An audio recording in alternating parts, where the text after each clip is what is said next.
Hello everyone, we are in chapter complex number from our phase 3 and exercise 1, question number 12. Question number 12. Let's look at the question.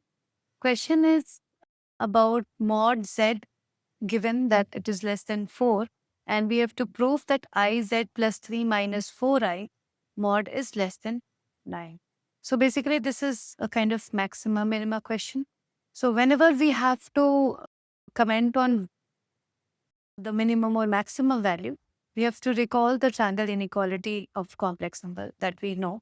So in this case, Z1 plus Z2, if these are two complex number, we know from the concept of triangle inequality that they are always going to be less than equal. In triangle, it is always less. Here it is less than equal to Z1 plus Z2. It is always less than equal to Z1 plus Z2, more than Z1 minus Z2 mod.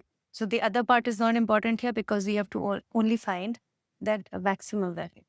So now here, if this is the first complex number, this is second complex number, after that it is all about breaking it up. So this has been expressed like this.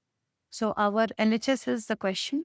Now RHS, Z1 is the Z itself. So mod Z plus what is the mod of 3 minus 4i? What is the mod of 3 minus 4i?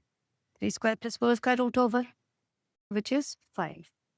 Now we know that mod z is given to us as less than 4. So 4 plus 5. So this quantity is always going to be less than 9. So this is always less than 9. This quantity is always going to be less than 9. So yes, that's about it. Nothing more here. So the most important part here is whenever we have to comment on maxima, we have to think of triangle inequality and try to express the given expression inside the mod as two complex number. Then it will always help us, and then go ahead with the inequality. Thank you.